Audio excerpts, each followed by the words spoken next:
Yamona zolinga teo kene mosika nanga mama. Collection Kalé. La vie nanga mobimba ye mbonga etambola na esprit na yo. Regan RG. Batiki ngeza lokola soso batiki epene ya bakombe kombe. Frédéric Lendoe. Azata na sirasa kovibrete. Oscar Kamchamba. Asirase nanga yeza yo. Jala kapene nanga. Baby Padra. Nangona mona kaweza lokola mwana bapesi ye libere ya tango. Jonas moins de 10 ans. Motema nanga ekoma kosufari mingi na bolingo na yo. Wilson Luca. Jancy Tukila Wiziberti. Président Papi Moutombo. Merveille Maestro Strong Congo. Bonjour et bonsoir à vous très chers amis internautes. Je crois que vous êtes nombreux afin de nous suivre. Bien, moi je suis votre humble serviteur Merveille Kouedito Maestro de la presse congolaise avec chaîne Isamakambo TV. Je vous demanderai de s'abonner massivement pour ne pas rater même l'une de nos émissions. Aujourd'hui, je suis ici dans le plateau de notre émission Tosungaye. Tosungaye, comme vous connaissez très bien, c'est une émission dont te présente à Kayango pour la Kosunga Batu. Donc, Tozawana pour la Kosunga. Là, je profite de passer mes big salutations à vous ainsi. Merci à vous, Marie-Gorette depuis Londres. Marie-Gorette depuis Londres. Pourquoi pas le vieux Patrick Ndendaki, le vieux lourd, le vieux ingénieur Baki Stone, ingénieur Baki Stone, pourquoi pas le vieux Tornade Toko, et sans oublier lourd la suprême, Mama Solution, lourd la suprême, Mama Solution, le vieux Patrick Ndendaki, salutation na bino. Bien très chers amis internet, na bino lelo makambo nini oezo le kana internet, et c'est pourquoi naza lelo liboso ya ba etando ike, pourquoi pas ba etando inene na bino pour na ko présenter émission auto sungaye lelo na émission to sungaye to za ko éclaircir makambo to za ko sala lolenge nyonso afin que batu ba comprendre batu ba zonga na ba ligne bien. Actualité Nabiso il y a semaine, tout actualité Nabiso il y a mois.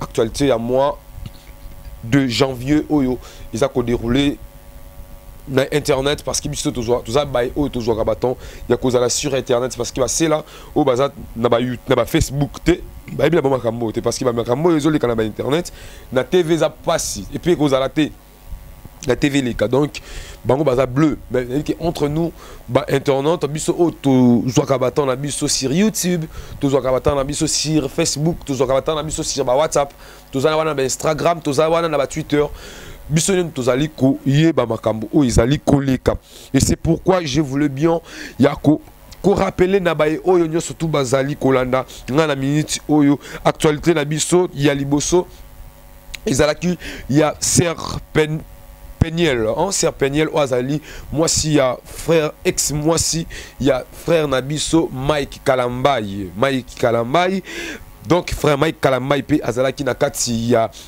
Oezali comment dirais-je Oezali actualité quoi, actualité y a moi Sir Peniel na frère Mike Kalambaye et par après et kokota sous ndeko ya frère Mike Kalambaye et kokota yango. Après c'est un abisso en Eliane, Kitoko, pe aye kokota na kati ya actualité. Aye kokota na kati ya actualité et lelo et kokoma frère et par après yaki kokoma frère Michel Bakenda, wapi pa yemaki Eric Mandala,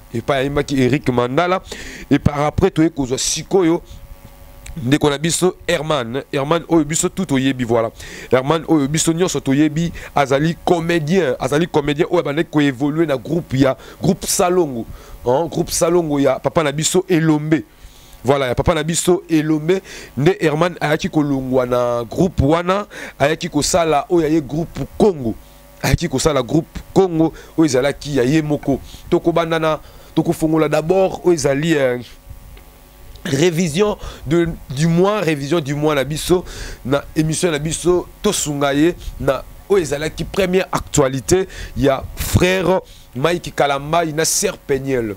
Alors ezali bezement to eza actualité o déjà les cas na yango mais du moins ils ont qui les sous wa peut pas Sir na biso Peniel a publié qui ba photo lo lenge ni frère Mike Kalambaye abanaki ko maltraité to abanaki abetakaye.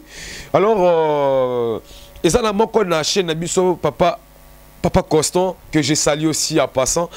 oh ça qui analyse na tant que analyse tout autant que moi na nzambe mais il y a c'est là où ba condamné et puis ba bah meke aussi ko lo ba mabe po na ye à travers ba propos oye abimisaki na sujet wana. Alors ngai merveille ko dit tout kana ye pour la condamner mais du moins peut-être toye pour la côté kimia pour la faire comprendre ba to mususu ba biloko mususu. En réalité Sœur Peniel azali mwasi ya libala. Azali mwasi ya libala ezana ba biloko mususu oyo ezali ko sala nini oyo ezali ko eza ko comment dirais-je eza ko occuper to ezali ko tala kaka voilà eza ko tala kaka libala na otonda kuna bino nde ba salité andaku esukwa kaka ba bilamba ya salité esukwa kaka na kati ndako to ba sanya salité esukwa kaka na kati ndako donc jamais koki kozwa oyo ezali ba sanya salité obimisa yango libanda esala soki ndenge nini non en plus balobaka singa ya famille ebenda na kaka kata na kate. Quand je dis cela, je vois déjà qu'il y a un couple et frère Mike Kalamba et Sœur Peniel, baza batu oyo, baza famille, basali déjà libota o eza ya bango. Alors ceux qui écoutent singa ya famille, moi la famille élargie et bien dans l'Amérique latine, c'est bon famille oyo wana. Vous savez une fois tozo kota na banda comme bala, il est là qu'on a libosu ya oyeba ke ezali nini, eza ya koyeba ke ne na koti na libaka boye, balobaka pour le meilleur et pour le pire. Il y a le meilleur et il y a le pire. Dans la carte on a souvent que kokuta le meilleur, faut na se plaindre nango parce que nandimi. Et sur la côté pire, faut na se plaindre nango parce que nandimi. Vous voyez? Donc c'est ça, on doit contredire ngai azate. On doit contredire ngai azate. Donc le lenge mon frère Mike Kalamba ko mona ba pire to meilleur na kati ya libala na ndenge mon pe Sœur Peniel ko mona pire na meilleur na kati ya libala na ye. Alors c'est à eux maintenant ya ko yeba le lenge nini ya ko gérer makambo ba okutana nango soki ba meilleur to pe ba pire. Vous voyez? Donc c'est que entre bango eza elo moka ya compréhension to condamner mutute eza likambo ya compréhension eza likambo ya compréhension na kati ndako libala ceux qui te lobeli sur l'infidélité ezale pas mwasi ezale pas mobile nyonso tout babongisaka yango infidélité ezala kaka bazali batute ya liboso pe bakozala bato ya sukate pona infidélité na kati ya libala pour que ezala raison de séparation non. Et heureusement, sérieux, mon copain, le bac est non. Et ça, on a coûté infidélité, c'est ça qui va nous bakabouana. C'est bon bien. Alors, tu as une akobeta, moutou, à tenir na rigueur, nazali contre to pour ti. Na le bakaka peut-être pour éclaircir ma cambo. Il y a battu surtout parce que tu as l'église au milieu du village, balobi Marie Gorette, côté tenir na rigueur. Kobeta na liba les alaka, matata les alaka. Mais ils ont raison. Tout le monde a ma photo, il y a Sœur Peniel à publier. Nine et la qui sait que Sœur Peniel, exact. Oui, la qui non, oui, c'est Sœur Peniel, nem toi ça le lokuana, frère Mike Kalamba a betakaye, exact. Alors, tozongi siko, comment frère Mike Kalamba a cause la moté, ma ya kobeta moi si na ye kitoko bongo mama, ya bana na ye soto mito qui est plus loin, na niveau wana. Te contredire Sœur Peniel non plus frère Mike Kalamba il te peut si raison mais du moins na bandeli tozo beta c'était que toza église au milieu du village qu'est-ce qui prouve que non on les ala qui Sœur Peniel alors ceux là qui Sœur Peniel pour ni frère Mike Kalamba okoko matina niveau ya beta Sœur le lenge wana azali moi sina yo ata balobi que non moi si azali moi si parce que yo za mokonzi ya famille mais ce n'est pas dire que non faut ko beta moi si na niveau wana et ça dans le lenge oyo bakoki obeta la moi si un petit gifle pe ezala nango gifle ezali nango moi nini moi dembata moi 3 ezala nango mais na niveau wana frère akoko na niveau wana pourquoi au cas où que za frère peut-être abeta qui sert le lenge wana donc eza malamuté ce qui a solo alors Sœur Peniel faut que ça peut faire Peniel surtout sous appel Sœur Peniel faut que sous Sœur Peniel problème c'est pas na nini il y a pas la confidentialité pas Sœur. Ce qui est confidentiel n'est pas résaté. L'intimité pas frère c'est résaté. Intimité pas c'est résaté. Non. Sœur donc nous avons tant abi ndako ya libala ndako libala eza ndako libala o makambo ya chambre suka na chambre ya salon. Il y a salon il y a chambre ko na salon te il y a salon et obima na chambre te non il y a ba aventure te za pena bongo mais il y a Sœur na biso kutu na o ya chambre aza ko se parvenir il y a otango ya ko etalango non quand na libanda ya ndako mena monde mobimba non ce n'est pas juste là moi je vous condamne Sœur Peniel nga pena na condamner yo place wana pena na ba faute ebele o batumsu ba osunga ote Vous savez, nous pouvons prendre les micros comme ça, on prend la caméra, on met ça devant nous, nous commençons à condamner le frère Mike Kalamba. C'est bien. Je vais éclaircir d'autres choses, et surtout au Balanza, même si on va comprendre. Est-ce que vous savez que non, David Aboma, Nani, Aboma soldat, moi si mais il était l'homme selon le cœur de Dieu. David Kao, David Aboma. Hein? Nani Kuto, Abraham Kuta Wangana Sarah. De père que Baboma pour bazwa moi si wana. Awangana Sarah, mais Zama Bengaye Nani, oh, le père de la nation. Comprendre? Bisoto condamné bas frère Mike Kalamba na babi surtout intimité. Moi ni mutako za la soye le lengeni mais intimité na nzambe yo yebité.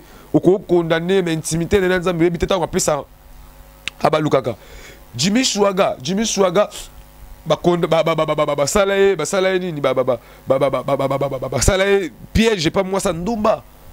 Hein? Basalaye piège pas moi ça ndumba. Bataille na papier tout consort il y a pornographique mais du moins et par après tant balusa mulmo congolais et l'onginaya tala kinzambe Jimmy Swaga zonga bio boyebi babilo ko wana na ebite o ba yebite na expliquer bino na informer bino.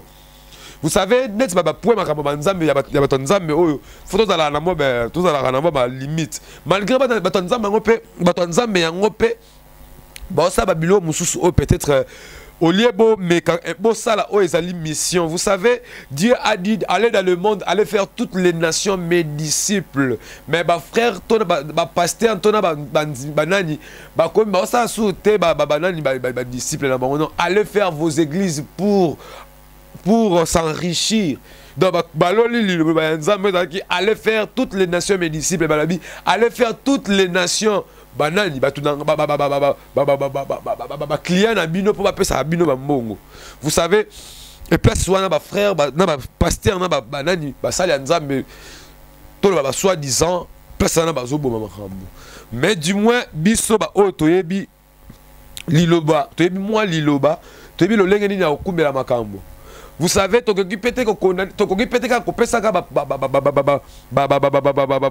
qui est raison. Pourquoi? Parce qu'on est touché par mais ouais, que ça la beauté, non. Jésus lui-même, il disait à ses disciples, méfiez-vous au levain du pharisien. Jésus, il disait, méfiez-vous du levain des pharisiens. Vous savez. Donc c'est comme ça, donc c'est qu'il faut qu'on se méfie. Et l'homme peut se comprendre, on peut être boyé au tikali bongo mel. Il faut révéler par le Saint-Esprit comprendre pour kimi, au kimi. Voilà, donc c'est ça pour na si jewana et ça qui est condamné mutute, serpent fois il va le lenge mo boya okumbela ba. Et puis papa Mike, il faut payer il faut aller serviteur de Dieu.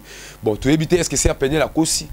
Entre parenthèses, c'est pourquoi biso tozala na kati ya bakam na bango tetango eleka. Tozala na ba maîtrise, tozala na ba limite ya bilo mususu parce que fimbu ya nzambe ebetaka toye na frère Mike Kalamba et c'est frère Mike Michel Bakenda. Frère Michel Bakenda, serviteur de Dieu frère. Toyebi ke bino boyemba banzembo ya nzambe. Bible écoute le bien ngo bino boyemba yo moko frère oyemba na yebite so na mikosa. Mais na yebi ke frère yo moko yemba. Na yemba nzambe. Non, wana za frère Mike Kalamba mtayemba ngo vraiment. Frère Mike Kalamba mtayemba ngo bien alobi. Na yemba nzambe nzambe mokele sika moko na bikelamu ebanda boni na yemba nzambe ebanda boni na yemba Yesu nzambe mokele sika moko na bikelamu frère Mike Kalamba muto yemba yango ebanda boni na yemba Yesu nzambe mokeli esika moko na bikelamu.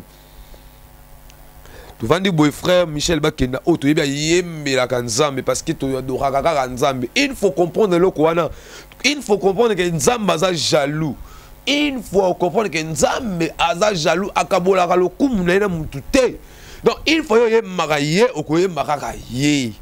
Oko tele matin wana comme édifier ba nzambe te frère obeta libanda. Na juger o te mais obeta libanda.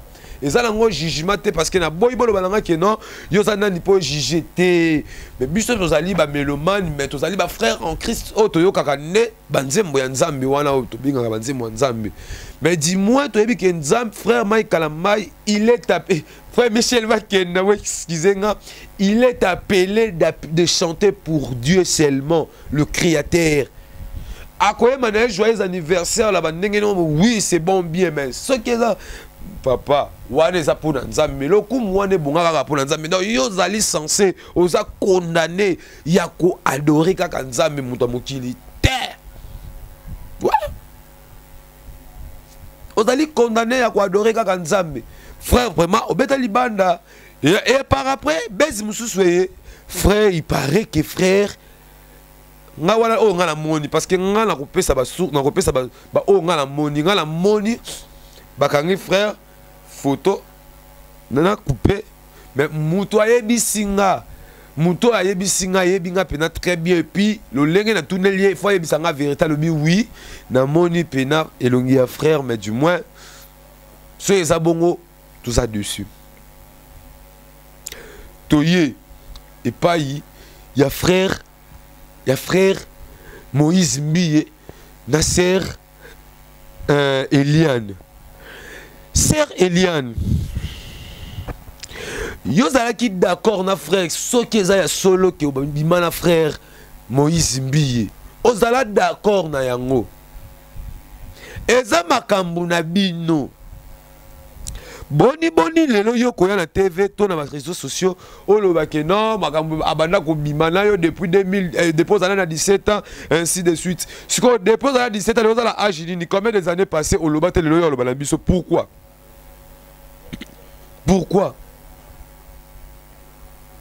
si ko to jusqu'à là peut comprendre te.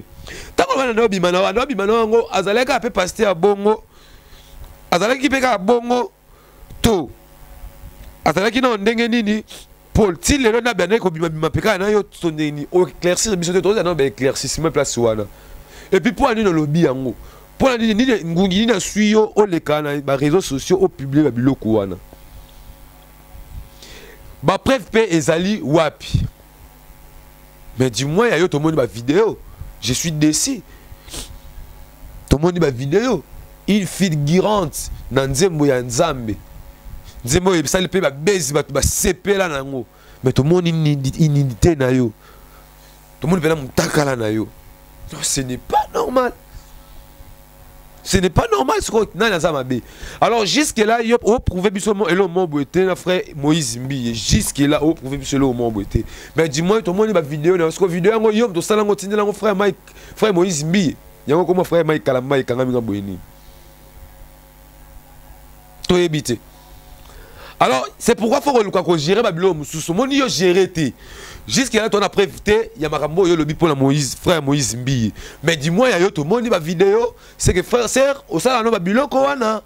Au salon Babylone Kowana. Alors, répentez-vous sincèrement.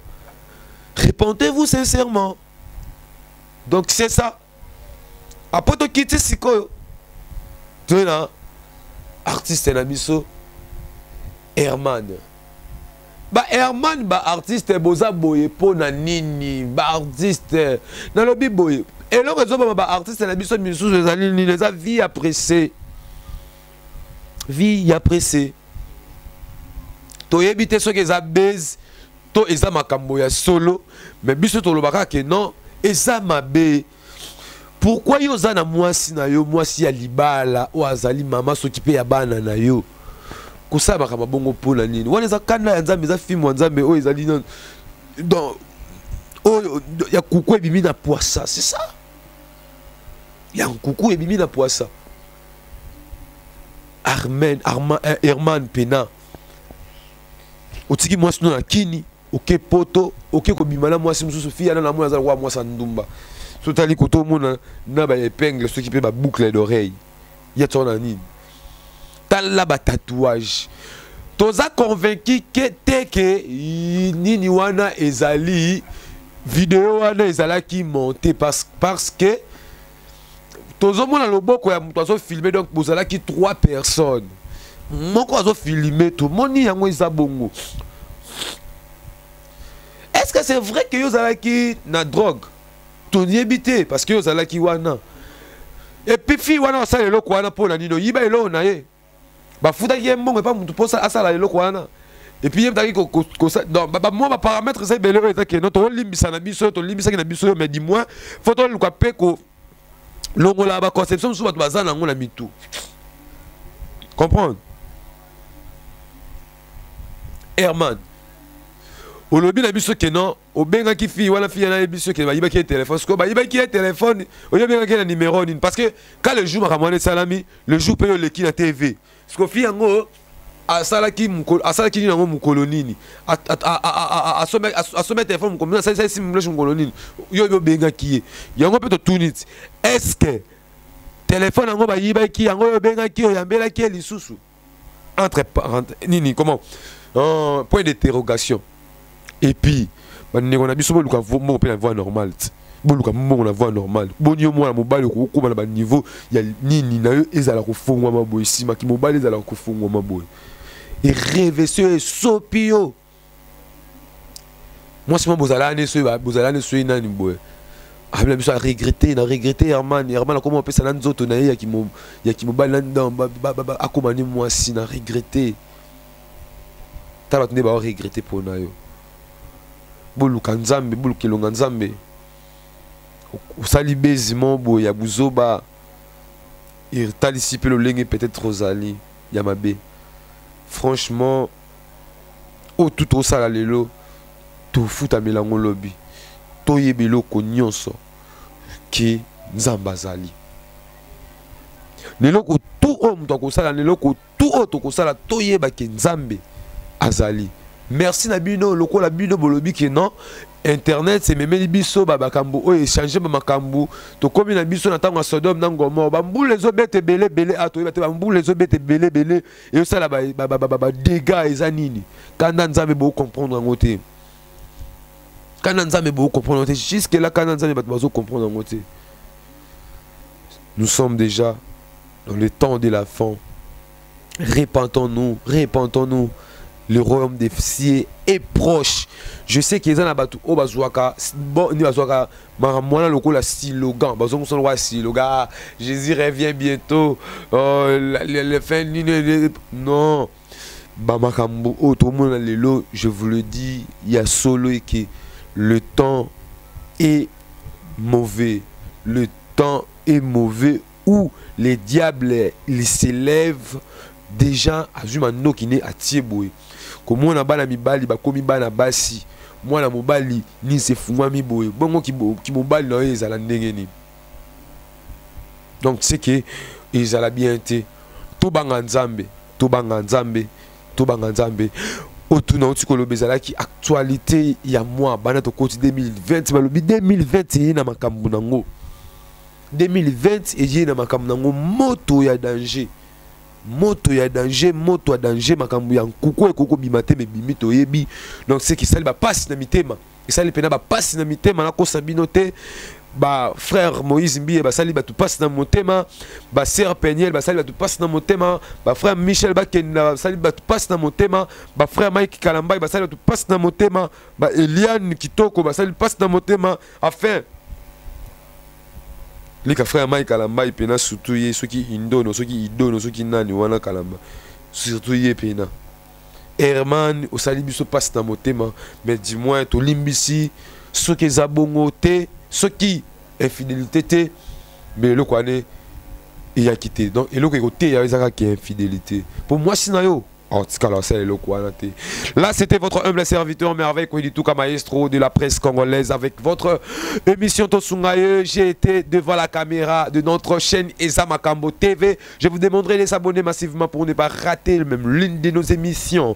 Je suis sûr et certain que Marie Gorette elle est en train de me suivre en direct de Paris en direct de Panama balobi Marie Gorette ne makambo Marie Gorette balobi yo ne force ya merveille quoi du tout comme maestro de la presse congolaise balobi lourd la suprême Mama Solution Levier Eric le Destin prêtre Azam encore Levier Ndoudi le nouveau riche balobi Levier Tornad du Toko pourquoi pas ingénieur Bakis Stone ingénieur Bakis Stone babik salutation na yo pourquoi pas hein balobi Gloria Omari salutation na yo et sans oublier celui qu'on appelle Christian Gomez mon frère babik salutation na yo Isaac Zola pourquoi pas mon boss André Ngambou depuis Londres Maman Grace Ngambou balobi Zander Tantine Mati Ritz salutation na bino ngai ezalaki merveille ko ditu ka maestro ya presse namoni lokola na comme déjà na suka ya émission na ngana ko 650 sans kopesa ba mbote na ngai na Lena la Zairoise petite à propre gloire Tama Thérèse